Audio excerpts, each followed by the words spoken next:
Chapter 18. With a furious growl, Mrs. Mark grabbed the project and crushed it between her hands. Sticks cracked and balls bounced off the desk and over the floor. I. I didn't. I tried to explain. It isn't even good grammar, she bellowed. She horsed herself up with a loud grunt, stomped over to the food chain chart. Mrs. Mark, please, I begged. She ripped my name off the bottom of the chart and pressed it onto the floor. You're not even on the chart, she raged. But please. You're so low, Paul. You're on the floor, the monster cried. You're not even on the chart. I opened my mouth to protest, but only a terrified squeak escaped. As I stood there shaking, the monster brought her face down close to mine. You have a new name now, she rasped, her hot, wet breath spraying my ear. You're not Paul anymore. Your new name is Lunchmeat. My legs were trembling. My whole body was trembling. But somehow, I managed to spin away from her and stagger weakly out of the room. I lurched down the hall, my head spinning. Students were beginning to pour out of their rooms. I didn't want to see anyone. I didn't want to talk to anyone. I had to get back to my room and think. I had to figure out what to do next. What could I do? I stumbled through a group of girls, turned a corner, and saw Marv. He flashed me another cruel smile, a knowing smile. He was letting me know that he had struck again.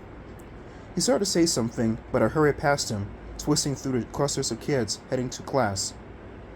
Paul, what's wrong? I turned and saw Molly running after me, her expression worried, upset. What happened, Paul? I didn't want to talk to her. I couldn't face her now. She had tried to help me, but it was all a waste of time. A total waste. She and Celeste stared at me as I took off.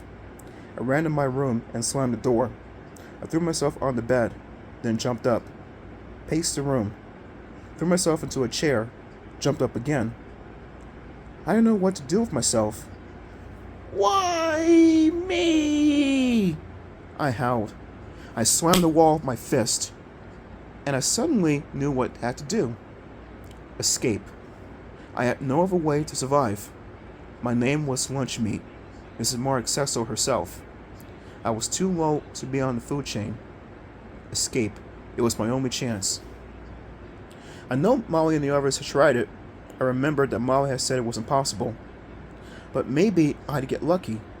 Maybe I could sneak out of the building, make my way down the steep hill, find someone who would listen to me, someone who would believe me, someone to come back to school and rescue everyone else in the class. I rubbed my fist. It throbbed from slamming against the wall, but I hardly noticed it. I knew what I had to do. Escape. I had to try. After all, I had nothing to lose. I didn't go to class. I called the nurse's office and said I was sick. I waited until all the other kids were in the classrooms. Then I went exploring.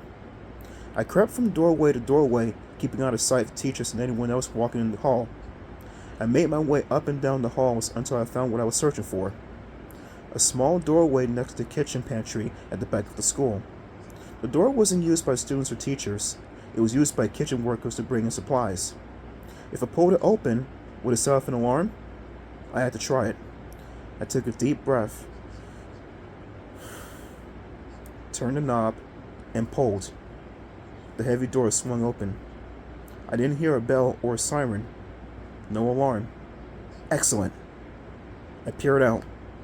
Dark clouds hung heavily in the sky. The air felt cool and moist. I realized it had been days since I breathed fresh air. I lowered my gaze down the hill. I didn't see any fence or any alarm system out there. Nothing to keep me from running down the hill, from getting away. Maybe there were video cameras watching the door in the back of the building, but I didn't see any. And if I ran fast enough, maybe I'd escape. And once I got down the hill, if I kept walking, eventually I was bound to find a house or a town, or somebody. I gasped as I heard footsteps approaching. I pulled my head in and closed the door. I spun around and two white uniformed women approached. "What are you doing back here?" one of them demanded, straining her hair net. Uh, I got turned around, I replied. "I was looking for the lunchroom." "It's that way," she replied, pointing. "But you're too late for breakfast and too early for lunch." "Oh, sorry," I said. I took off down the hall. I could feel their eyes on my back as I hurried away, but I didn't care about them. I was going to escape. I had found the way out, and I was going to take it. The next morning, a heavy rain spattered the room window. Thunder roared. I didn't care. I figured the rain would make it harder for them to chase after me. I went to breakfast with Brad. I tried to act normal, tried to act as if nothing unusual was about to happen. I waved across the lunchroom to Molly and Celeste. I talked to Brad about my balloon animals. I pretended I was worried about the talent show. I wanted to tell him my plan. I wanted to tell Molly and Celeste too. I wanted to ask them to escape with me. But I didn't want to risk anyone overhearing. What if Marv was lurking around? And I figured it'd be easier for one person to slip out than two or more. I'll come back with help, I told myself. I'll rescue them all. I stood up in the middle of the breakfast. I made my way toward the restrooms in the back, but outside the lunchroom, I turned and crept to the back door I had found. I didn't wait. I didn't hesitate. I tugged open the door and hurtled out into the pouring rain.